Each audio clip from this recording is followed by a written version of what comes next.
धर्म प्रचारकों का कार्य।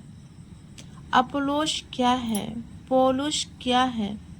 हम तो धर्म सेवक मात्र हैं, जिनके माध्यम से आप विश्वासी बने। हम में प्रत्येक ने वही कार्य किया जिसे प्रभु ने उसको सौंपा। मैंने पौधा रोपा, अल्फोस ने उसे सींचा, किंतु ईश्वर ने उसे बड़ा किया।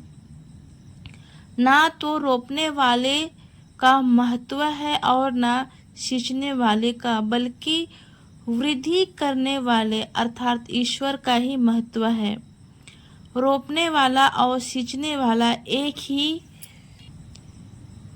काम करते हैं और प्रत्येक अपने अपने परिश्रम के अनुरूप अपनी मजदूरी पाएगा। हम ईश्वर के सहयोगी हैं और आप लोग हैं ईश्वर की खेती, ईश्वर का भवन। ईश्वर से प्रत्येक अनुग्रह के अनुसार मैंने कुशल वस्तुपति की तरह नींव डाली है, कोई दूसरा ही उसके ऊपर निर्माण कर रहा है। हर एक को सावधान रहना है कि वह किस तरह निर्माण करता है। जो नींव डाली गई है उसे छोड़कर कोई दूसरी नहीं डाल सकता, और वह नींव है ईसा मसीह।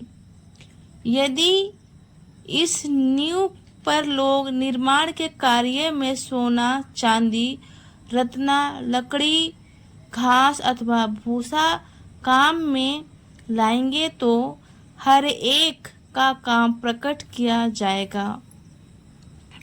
प्रभु का दिन जो आग के साथ आएगा उसे प्रकट कर देगा, और उस आग द्वारा हर एक के काम की परीक्षा ली जाएगी। जिसका भवन कायम रहेगा उसे पुरस्कार मिलेगा, जिसका भवन जल जाएगा उसे पुरस्कार नहीं मिलेगा। फिर भी वह बच जाएगा जैसे कोई आग पार कर बच जाता है। क्या आप यह नहीं जानते कि आप ईश्वर के मंदिर हैं और ईश्वर का आत्मा आप में निवास करता है? यदि कोई ईश्वर का मंदिर नष्ट करेगा तो ईश्वर उसे नष्ट करेगा, क्योंकि ईश्वर का मंदिर पवित्र है और वह मंदिर आप लोग हैं। कोई अपने को धोखा ना दे। यदि आप लोग में कोई अपने को संसार की दृष्टि में ज्ञानी समझता हो तो वह सचमुच ज्ञानी बनने के लिए अपने को मूर्ख बना ले, क्योंकि इस संसार का ज्ञान ईश्वर की दृष्टि में मूर्खता है। धर्म ग्रंथ में यह लिखा है, वह ज्ञानियों को उनकी चतुराई से ही फंसाता है, और प्रभु जानता है कि ज्ञानियों के तर्क वितर्क निसर्ग है। इसलिए कोई मनुष्य पर गर्व ना करे। सब कुछ आपका है, चाहे वह पौलुस, अपोलोस अथवा कैफस हो, संसार हो, जीवन अथवा मरण हो, भूत अथवा भविष्य हो, वह सब आपका है। परंतु आप मसीह और मसीह ईश्वर के हैं। लोग हमें मसीह के सेवक और ईश्वर के रहस्यों के करिंदर समझे। जब करिंदर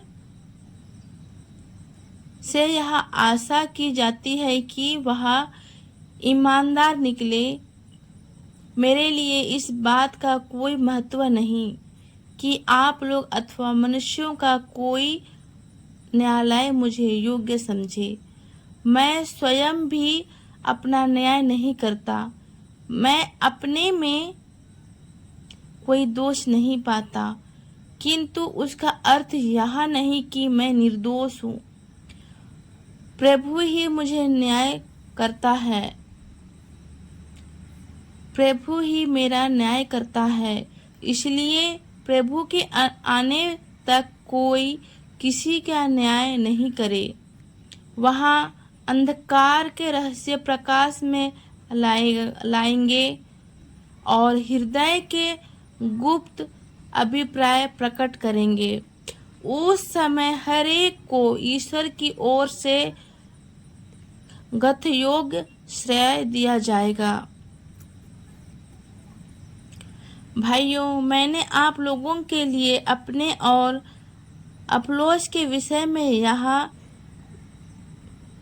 स्पष्टीकरण दिया है, जिससे आप हमारे उदाहरण से यह शिक्षा ग्रहण करें कि कोई भी धर्म ग्रंथ का मर्यादा का उल्लंघन ना करे और आप एक का पक्ष लेते हुए दूसरे के तिरस्कार करते हुए घमंडी ना बने। कौन आपको दूसरी की अपेक्षा अधिक महत्व देता है?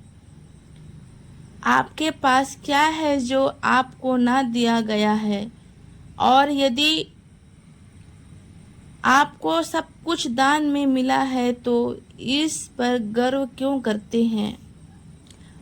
मानो यहाँ आपको ना दिया गया हो। अब तो आप लोग तृप्त हो गए हैं, आप धनी हो गए हैं। हमारे बिना ही आपको राज्य मिल चुका है। कितना अच्छा होता यदि आपको सचमुच राज्य मिला होता। तब हम भी शायद आपके राज्य के सहभागी बन जाते।